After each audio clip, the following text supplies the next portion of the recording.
All right, we are back with another pick'em video. It is Wednesday, October 29th in the NBA. We got 10 games today, so definitely liking the value out there, definitely liking the plays I'm going to share with you guys today. And we had a winning day yesterday, so we're going to try to ride our momentum into today. Could have been a better day. I thought I was going to have a nice sweep introduction, but James Harden and the Clippers, they don't know how to pass the ball, apparently. James Harden scored pretty well, but we'll get into the recap in a second here. But if that sounds cool, definitely go and leave the video a like, comment something down below, subscribe if you are new, all those good things. If we get to 150 likes, I will add another play in the pinned comment down below. So definitely hit that like button. It takes 2 seconds. I think there's also a hype button. Honestly, I have no idea what it means or what it does, but I think it hypes up the video and maybe gives it more traction. So hit the hype button too. I don't ask that very often. But let's get into the recap, then we'll hop into the plays for the day, and then we'll get you guys on your way. So hopping into the recap of yesterday's plays, we will talk about the losses first, and the first one's going to be James Harden, and he was going to hopefully give us the sweep for the video picks, and he ends with 24 PRA. Honestly, it wasn't even his fault. The Clippers had, I think, 9 assists in the entire game,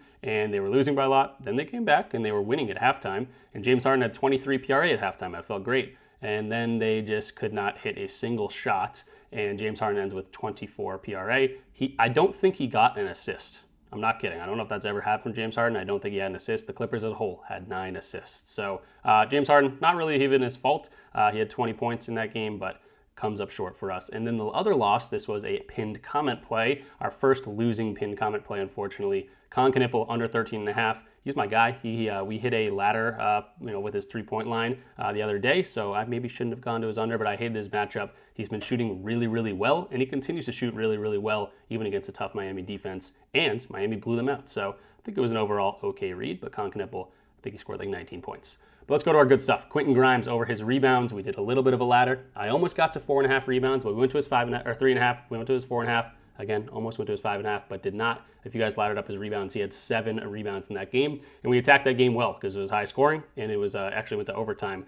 We didn't need overtime, but it was good to see. That was a good read overall. Keyshawn George over his 18.5 points and assists. He had 27 points. I think he had 20 points alone. He's a fun dude to watch if you haven't seen him. He's a young dude on the Washington Wizards with a whole lot of leadway. He can do kind of whatever he wants out there. And then Cole Anthony over his assists. He had 6 assists at halftime. I honestly don't even know what he ended with, but that was a great read overall. So I think that was an awesome day. We got the blowout with James Harden. We had the Con Knipple shooting continue lights out, but we almost had a sweep there. So we'll take the winning day for sure. So let's head over to Props Madness like we always do. This is a partner of the channel, and there's a discount code in the description down below. You get 25% off your first month, but also it's very, very fun to use. It's one of the cheapest in the industry. It gives you so much data. You can feel like you're like a pro, honestly, just looking at all this different stuff. You can see how guys score, how defenses go up against how they score, how other similar players are, scoring or rebounding, whatever the stat you're looking at. You can see, games without certain players. You can see head-to-head, home, away, all these different types of things, and it's really, really fun to use. So check out Props Madness. It's something we use every single video, every single day. So first play of the video is going to be Sandro Mamukelashvili. I'm just going to call him Mamu because I'm not going to say that name a million times, but yeah, Mamu here at 8.5 points, going to probably step into a larger role, and I'm going to consider that because Jakob Poeltl is a doubtful tag in this game. Now, if he goes out and plays, this bet's not going to look too good, but I think Poeltl is not going to play. He's got a back problem. He left last game, and he's doubtful for today, and they're giving my boy projected minutes of 24 minutes today. They're definitely going to need some size against this Houston Rockets team, and if you give Mamu some minutes, he can put the ball in the basket. Now, first of all, where does he shoot from?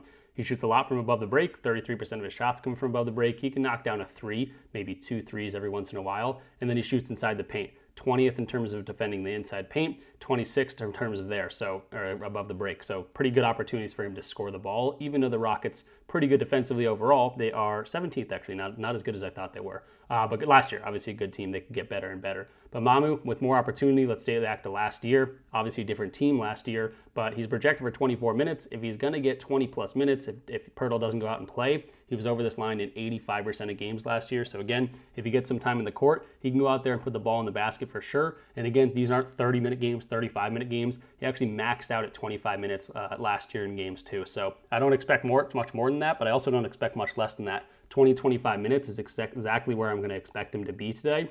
And again, it's just going to be time in the court, defense or not. This is a pretty good matchup for him to score the ball. If you want to consider the Rockets a very good defensive team, which they haven't shown so far in the data this year, then you might be a little bit shied away from this. But again, he's got a good matchup as of the data we have right now. To knock down a 3, maybe 2 threes would be amazing. He get some points inside, and Mamu's going to be on the court. They need some size. He's 6'10", and if Pirtle's not going to play, I really like this line, 8.5, minus 115 on BetMGM. So yeah, Mamu, go out there, score some points. If you can knock down a 3 early, that'd be great for us. He does already have 3 threes on the season, so he could definitely step outside and knock down some threes. Maybe get Steven Adams outside the paint. And I like Mamu, 20 plus minutes. He's been a wagon this year, or last year, getting that much time on the court. I'll show it one more time. Boom. That's what I'm expecting tonight. Moving into play number 2 here, we're going to go to Brice Sensabaugh. So I know some kind of random dudes I'm going to, but I think there's some good value here at 12.5, and I'm actually looking at the under for Brice Sensabaugh. Now, you can see he's played pretty well so far this season, but he's only played 23 minutes, 22 minutes, and only 12 minutes in an overtime win last game. He's projected for 20 minutes, but this Jazz team has a lot of young dudes, and they are trying to play as many of them as possible. They got a lot of big dudes as well. They got Lauri Markkanen, obviously he's going to lock in Kessler George, but they got Svi Mykhailiuk playing well, Kyle Filipowski, a lot of people are very high on, Walter Clayton, Taylor Hendricks, Ace Bailey, of course.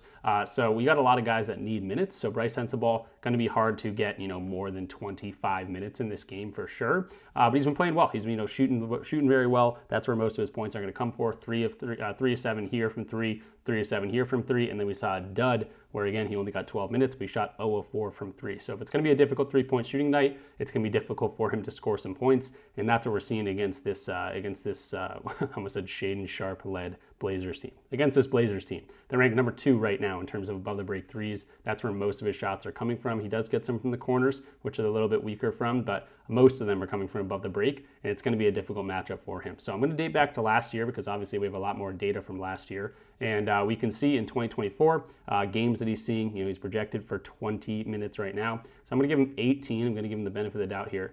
18 to 24 minutes.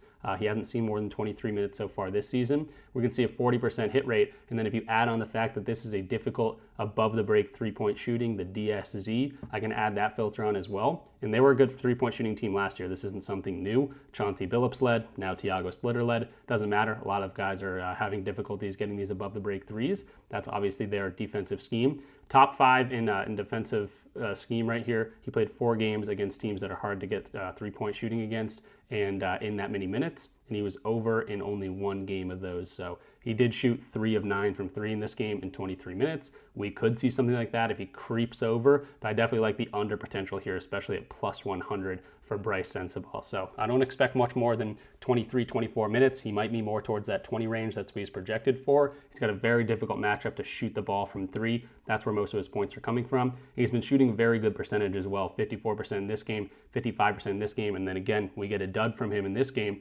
against the Suns, and he doesn't even come close. So I think we could see something maybe in the middle. If he scores 6 points, whatever, doesn't matter to me as long as he stays under 12 points. If he could hit 4 threes and then do nothing else and still stay under this line. So I'm liking this under for sure. I definitely had a plus 100 line. Brice Sensabaugh going to take you for the second play of the video. Moving to the next play here, I'm going to go to D'Angelo Russell to get some points and assists against the Pacers. 17.5 is the line, and to be totally honest, if this moves to 18 and you're getting plus money, I don't mind that, but I honestly like the value at minus 130 at 17.5. If it goes to 18 again, 18.5, I think it's totally fine to take that for plus money because I think D'Lo is going to be in a good spot here. So let's take a look at the Mavs lineup, which I'm on the Kings right now. Let's take a look at the Mavs lineup, and right now they are struggling to find a distributor.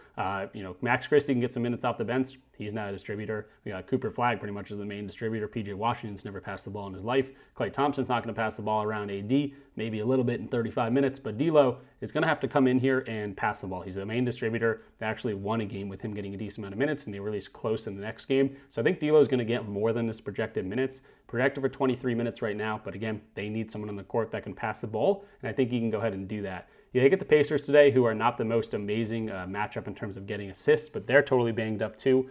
We got guys out left and right. Obviously Tyrese Halliburton, but now Obi Toppin, now Benedict Mathurin as well. They're going to stick to the same game plan. It might still be difficult to get some assists, but a guy like D'Lo, if he's going to get more minutes, which he has been the last 2 games, 29 and 30 minutes here, he's going to be able to pass the ball, and he's also going to be able to score the ball. He had 24 points in this game against the Raptors. He had 9 points, but he chipped in with 10 assists in this game against OKC. Obviously, we know that's a hard defense. So this Pacers team is banged up. They're a good defensive team that doesn't allow a whole bunch of assists, but we can see similar guys are going over this points and assist line. KCP, he went over.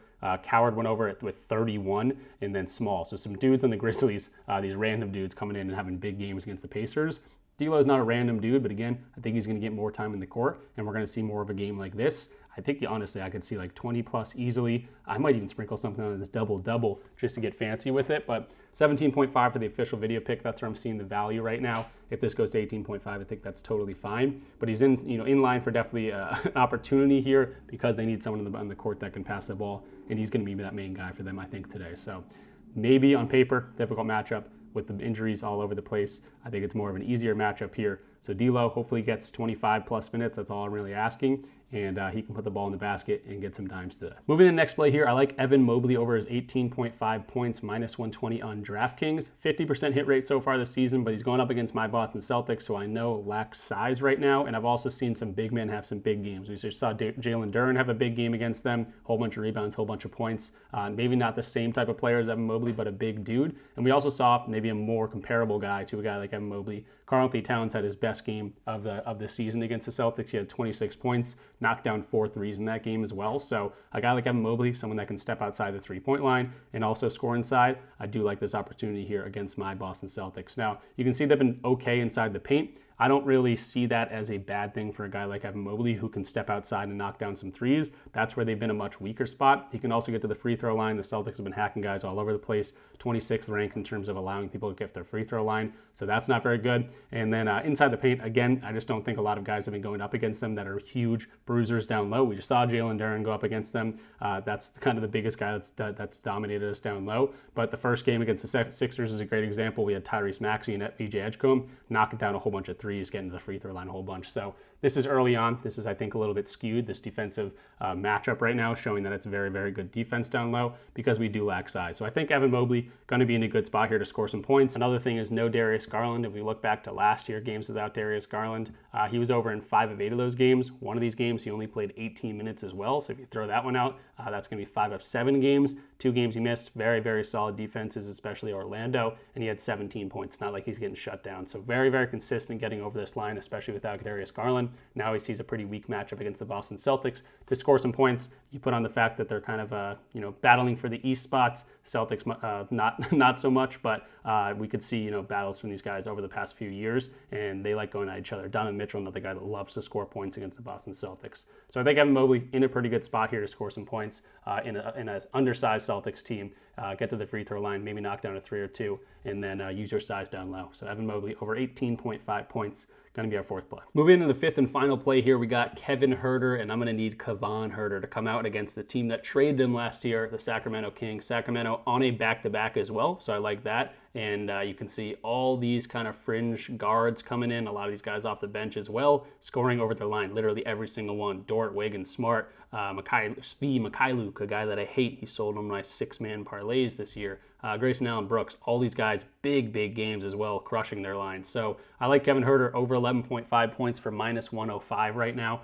He's at 15 points twice. He's at 11 points just on the hook against a tough Orlando Magic defense. Now, the defense for the Kings has been okay so far this year, especially considering the fact that transition is the main source of scoring. That's not a great data point, but again, we're very early on in the season, and the Kings coming off a back-to-back. The next thing I'll point to is the fact that Kevon Huerter is getting a decent amount of minutes, 27 minutes a lot of these games. Did have 21, but still scored 15 points here. He's been shooting, 36% is not amazing. 40% is nothing too crazy. Didn't even hit a 3 in this game. And then 75%. So his shooting has been, right around where it should be. So it's not like he's shooting a ridiculous percentage and going over this line. And again, you just get the fact that you get to the team that you played last year, a team that you played for last year, a team that traded you, and if you don't know, Kevon Huerter could be coming out here against his old team. So I like this matchup. Minus 105 looks like a great price for this, and I think he's going to go out there and hopefully crush these guys. Again, I like to see that very similar types of players going over their lines very consistently against this team. So if he can knock down some threes,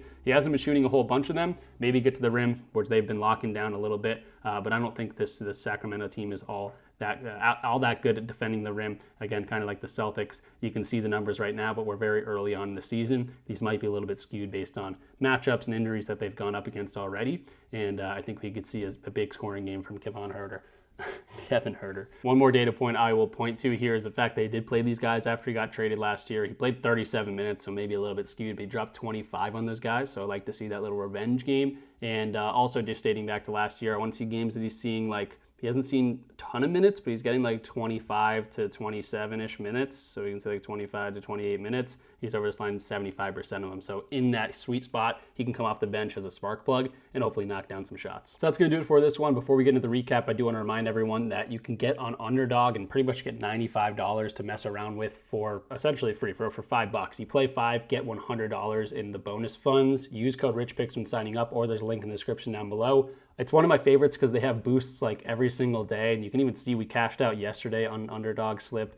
If I show right here, we had a nice 3-man that ended up turning into like a 10x for some reason as well. And then we almost had a 32x play. Shane Bieber ends up with one more walk. He hooked us on a 32x play and ended up being a 3x play. But hey, we're making good reads over at Underdog. Definitely check out Underdog. Use code RichPicks when signing up. Again, play 5, get $100 in bonus funds. So hopping into the recap here, we talked about 5 plays, and I'm actually going to do a little bit of a ladder with D'Angelo Russell. But we'll start with Mamu over his 8.5 points, minus 115 on BetMGM. Brice Sensabaugh, we're taking the under plus 100 at BetMGM as well. D'Angelo Russell, I'm taking on FanDuel for minus 130 at 17.5.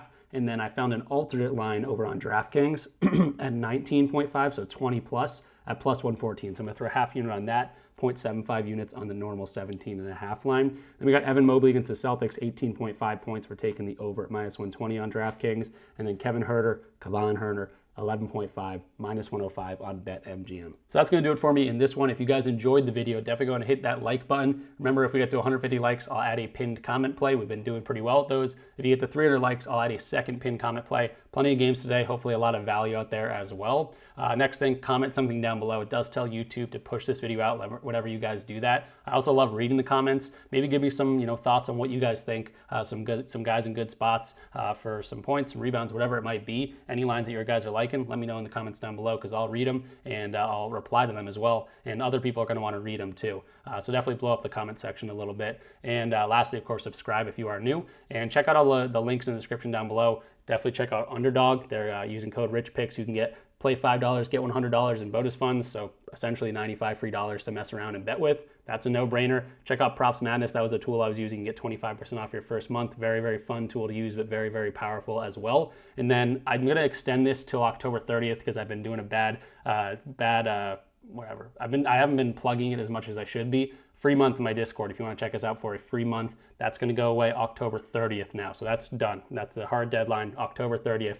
If you want to check out all my plays, a fun Discord community, get access to every single slip that I play, you can go ahead and check out the Discord community for a free month using the link in the description down below. You sign up through DubClub, and then you link your DubClub account to your Discord account. Very, very simple, but comment something down below if you run into any snags, or hit me up in the free part of the Discord and say, hey, I don't know how do I link my account, and I can help you out. So thanks for watching. I'll see you guys in the next one. Good luck with all your bets, and hopefully another winning day to come.